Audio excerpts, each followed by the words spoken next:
तो ABP news पर महाराष्ट्र सरकार में किस तरह से सियासी भूचाल आया है, संकट के बादल आखिर क्यों उद्धव सरकार पर हैं, ये लगातार अपडेट हम आपको कर रहे हैं। और आइए अब आपको जल्दी से मैं बता देती हूं कि आखिर उद्धव सरकार खतरे में क्यों है, आखिर क्यों हम कह रहे हैं कि खतरे में है उद्धव सरकार। आप नंबर समझिए, देखिए शिवसेना 26, एनसीपी का नंबर है 53 और कांग्रेस के पास 44। अभी सरकार के साथ जो बागी विधायकों के अलावा वो 123 का नंबर दिखाई दे रहा है। और हमने आपको बताया कि 144 का नंबर बेहद जरूरी है। कुल सदस्य 287 हैं, बहुमत के लिए 144 चाहिए और यहां पर ये कम पड़ रहा है, 123 का ये नंबर दिखाई दे रहा है। अब बीजेपी आखिर क्यों उम्मीद के तौर पर इस संकट को देख रही है। 106 का नंबर फिलहाल बीजेपी के पास है। शिवसेना के बागी जो है, जिन पर बीजेपी नजर गड़ाकर बैठी है, वो नंबर 29 का है, 29। 106 बीजेपी, 29 बागी हैं शिवसेना के और जो अन्य हैं उनकी संख्या 28 है। और अगर इन सबको मिला लीजिए तो ये जो नंबर आएगा वो 144 से आगे दिखाई दे रहा है और इसीलिए ये बीजेपी के लिए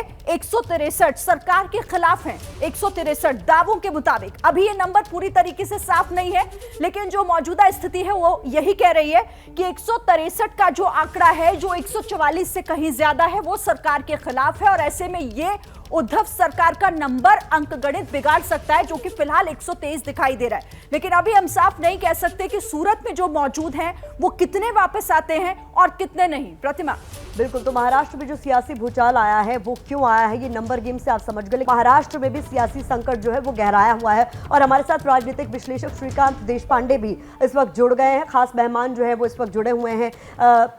मैं इनका रुख करना चाहूंगी। सर, देखिए जिस तरीके से महाराष्ट्र की सियासत में इस वक्त भूचाल आया हुआ है, आप क्या होता हुआ देख रहे हैं? क्योंकि बीजेपी वो खुश नजर आ रही है, क्योंकि कहीं ना कहीं जो एकनाथ शिंदे की बगावत है उसका फायदा बीजेपी को होता हुआ नजर आ रहा है। आपको भी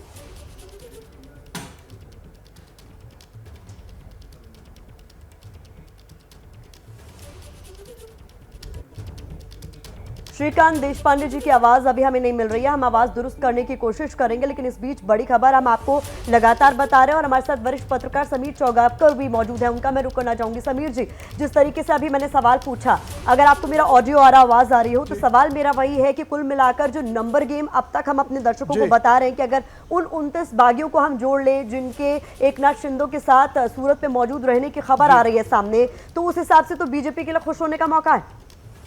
जी बिल्कुल, मुझे लग रहा है हमें शिवसेना की गिनती के बाहर भी देखना चाहिए। शिवसेना ही नहीं टूटेगी, शिवसेना के 29 विधायक भी जाएंगे और मुझे लग रहा है देर शाम तक राष्ट्रवादी कांग्रेस और कांग्रेस के कुछ विधायक का जाना तय है। तो सरकार तो जाना तय है कि शिवसेना के विधायक के छोड़ने से सरकार नहीं गई, तब भी राष्ट्रवादी कांग्रेस और कांग्रेस के भी कुछ विधायक जो अपनी पार्टी से नाराज चल रहे हैं उनका भी जाना तय है। और मुझे लग रहा है कि अब इस सरकार को महाराष्ट्र विकास आघाड़ी के तीनों घटक दल जो हैं, कांग्रेस, राष्ट्रवादी कांग्रेस और शिवसेना, इन तीनों के नाराज विधायक मिलकर इस सरकार का इतिश्री लिखेंगे और ये सरकार जाएगी, यह तय है।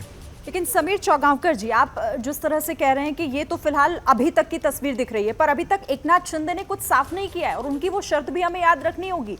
लेकिन वो शर्त तो ऐसी है कि उसके बगैर फिर सरकार चलाएंगे कैसे उद्धव?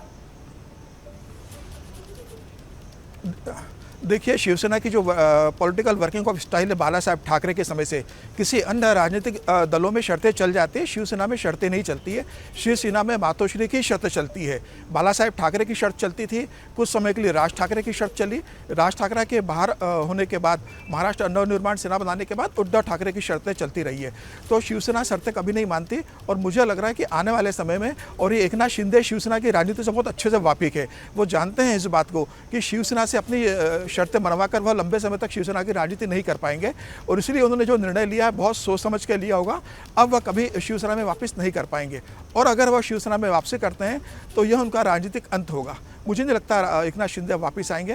उन्होंने बहुत सोच समझ के निर्णय लिया होगा, क्योंकि आप देखेंगे जब 2019 में यह सरकार बनी थी तो किसके साथ बनी थी? अजीत पवार राष्ट्रवादी कांग्रेस के विधायकों को लेकर चले गए थे और तब देवेंद्र फडणवीस ने मुख्यमंत्री पद की शपथ ली थी।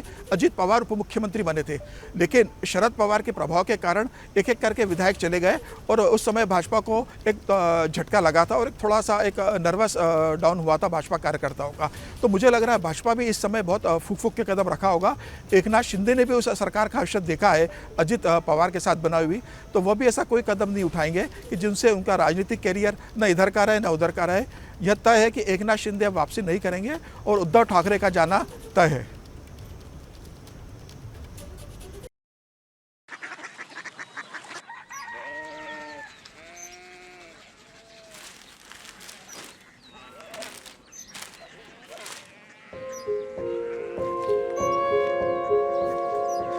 बाबा बाबा कोरिया सिटी जानिए ना।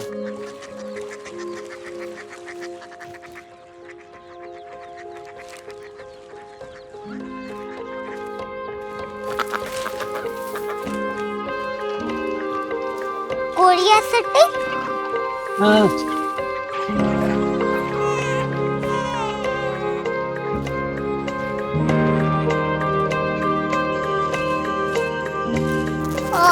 कोरिया सिटी कहाँ पे है?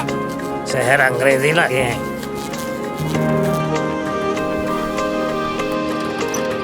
कोरिया सिटी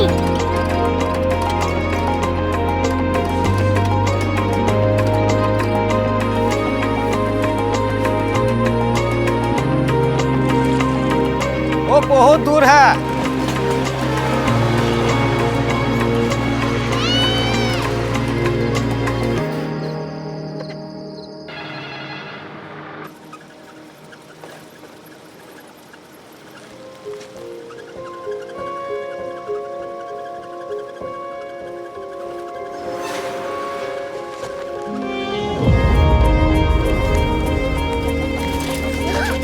कोरिया सिटी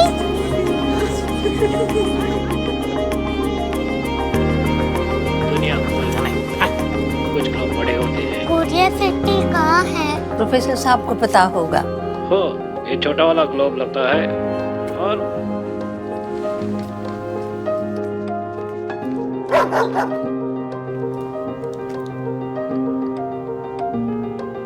पता नहीं, मेरी बेटी से जाके मिल लो, शायद उसे मालूम हो।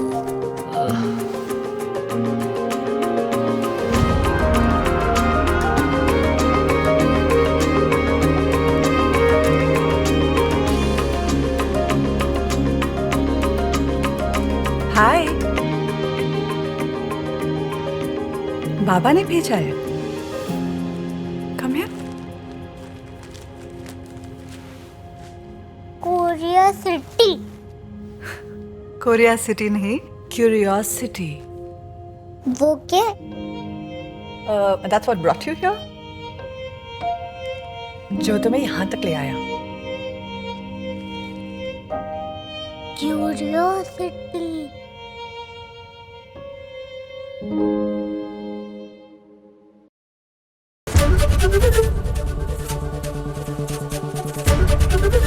एबीपी न्यूज आपको रखे आगे।